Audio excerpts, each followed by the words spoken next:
Today, oh my gosh, it is currently the hottest day in Australia right now. So many countries feel like a different kind of hot, like dry or humid, and today is just sweating balls. 31 degrees, which feels like 100 degrees right now. So I was gonna do a really cool video for you, doing a Q&A all about Australia and everything in the van, but it was so hot. I was like, gotta come inside. So found myself a little spot to do a Q&A with you guys. So you guys have sent me a number of questions all about what's going on in Australia, what's the update, what's been going on with the army. I feel like there's quite a lot to catch you up on. It's been a couple of weeks since doing the last Q&A where I first came to Australia, and I feel like as time has gone on, so much has changed, so many things have happened that it was a good time to update you guys on things. So the first question was, loving life in Oz, what is your favourite so far? So, loving life in Oz, it's been about 2 and a bit months now. It may seem like a fair bit of time, but just so much has been going on that I don't even feel like I've had this time to really adjust to life being in Oz and settle down and have everything figured out. Like, it takes so long to figure things out, and because so many things didn't work out at the start, it was just quite a rocky beginning. I knew that coming here was going to be a big change, and at the start I can definitely say I was in two minds whether I had made the right decision coming here, but you've got to give things a bit of time, a bit of chance. It's been an experience, and I can say that, like most things, it's been a few things that I completely love about this country, a few things which aren't too great, but the weather is starting to turn really hot today. Even just with the sun shining, it feels so much happier and it feels good. I keep looking on the weather app on my phone to see what the weather's like in the UK, and I just see Oz weather getting hotter and hotter and English weather just getting colder, and I just can't even get my head around that it's December at the moment. It's a couple of days, not even a month till Christmas. It's just feeling summer. Never had a Christmas summer before, so it feels really strange being in little tops and not being wrapped up in hats and scarves and everything else like that. So yeah, it's gonna be a different experience having a summer Christmas. I've been speaking to a few people who live here, and they're like, yes, we have barbecues on Christmas Day and we go to the beach. And I was like, well, I'm sitting around a fire with hot turkeys and Yorkshire puddings eating mince pie. So definitely a different experience, different country, different culture, different people, a whole different lifestyle. The lifestyle is amazing, and that's one thing I can definitely say has been so amazing about it. If you're an outdoor person, you have the beaches, you have the trail running, the mountains, you have so many different things. And where I am at the moment, just it's all on your doorstep. It's all accessible. You can just go up to the beach on the weekend, or you can go to the mountains.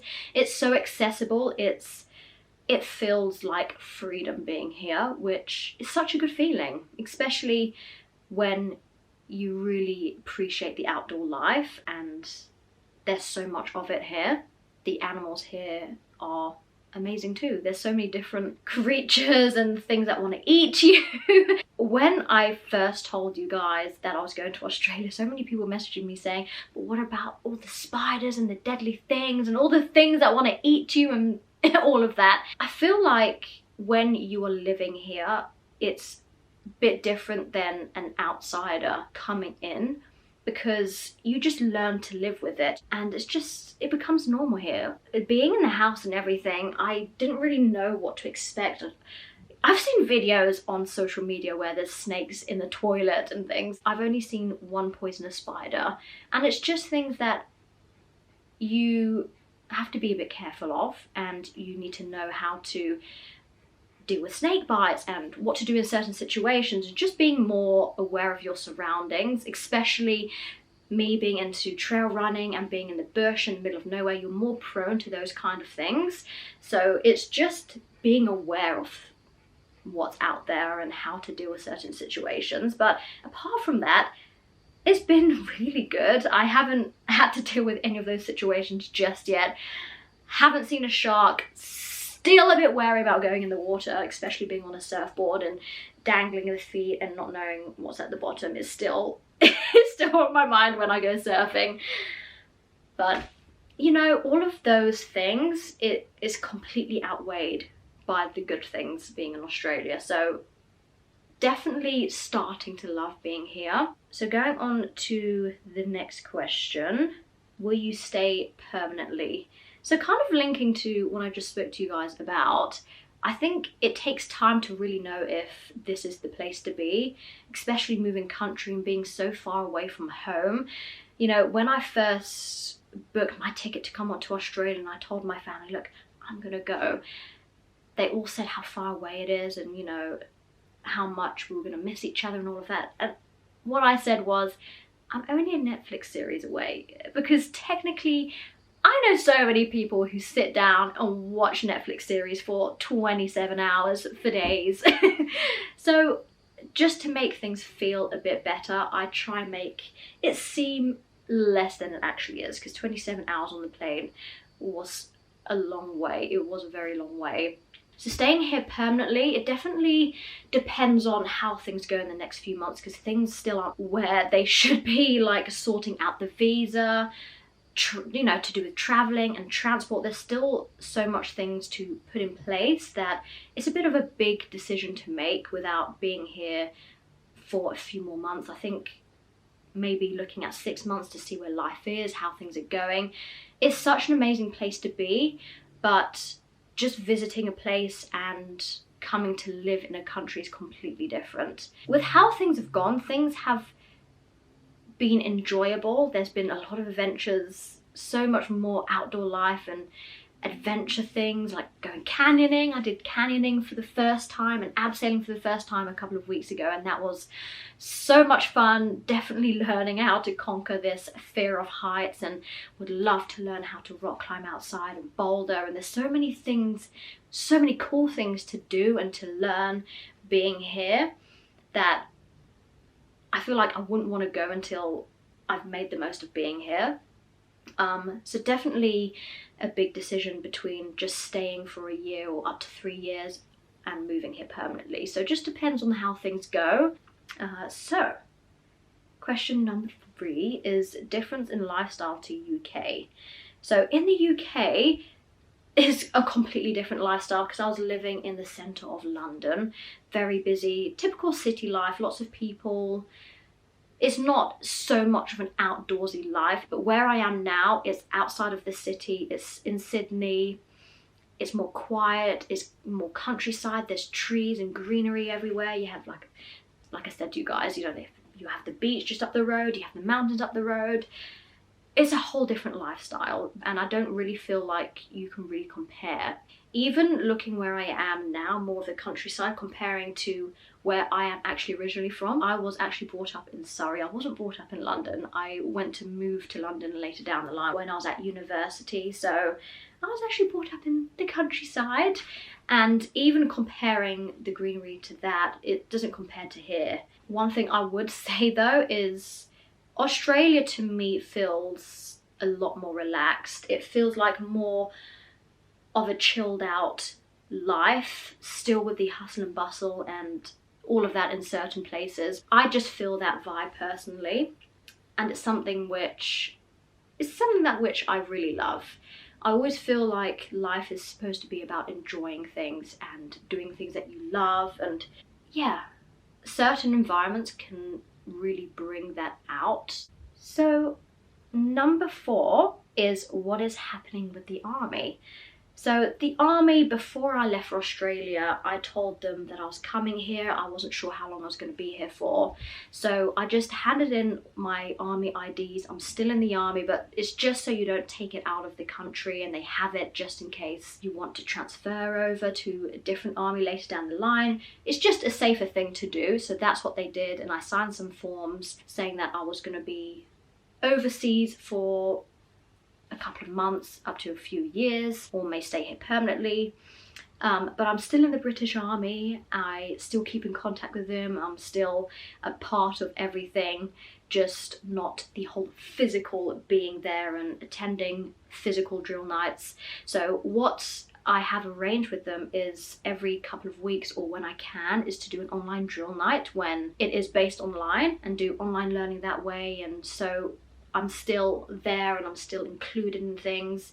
And also, if you're not participating in the army and what they are doing over a number of months, they do start questioning, you know, you haven't been attending, is everything okay, and all of that. So that is the agreement that we have, is to still stay involved as much as possible. From Australia, the time difference is a little bit crazy. I think it's about 10 to 12 hours ahead, but you know, it's still something I would like to do. I still want to be a part of the British Army, so I'm willing to do what I can to stay in it and to be a part of it. So that's what's happening there. So moving on to question 5, what has been your most favourite experience so far?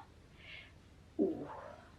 I feel like a lot of these questions are similar in their own ways, and I have answered a lot of them in different ways as well, but definitely my favourite experience so far has been the outdoor stuff, the adventures, and in particular the abseiling and the canyoning was amazing. Just going through the mountains and abseiling for the first time and just experiencing that, it was something which I hadn't done before, a new adventure, and it was so exciting. And also conquering a fear of heights wasn't so great while doing it, but the feeling of satisfaction knowing that you're working on something which you don't enjoy and you want to overcome was just an amazing experience. So much more of that to come. Very excited, but definitely could say that that's the best thing so far. Also, you guys may have seen from the previous videos and on Instagram that I had done 2 ultramarathons a couple of months ago, the 50k and the 100k trail run. Those were amazing, also amazing experiences, but another thing which drew me to coming here was the trails and being in the mountains and being able to trail run that way.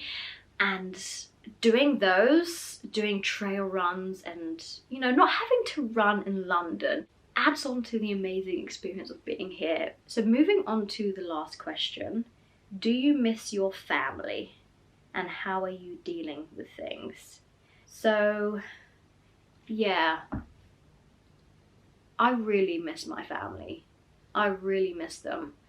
The time difference feels difficult at times, but you do make it work. I have the clocks on my phone on where family is, where friends are, so I know what time it is. Do you know what? I always feel like every time I want to pick up the phone or I want to send them a message, you can send messages at any time, but just giving them a call, it's always the wrong time. It's always like 1 or 2 o'clock in the morning at their time. So what I tend to do now is, if I just want to call them and see how they are, I just send them a voicemail on WhatsApp, and that tends to work great. I think when you live in a different country, especially here with such a big time zone difference, you just find little things that make it work, and that's one thing which I have found works quite well. But it definitely has proven to be quite a challenge because, of course, everyone in life is super busy and you don't stay in contact with each other all the time, especially from being in Australia to the UK.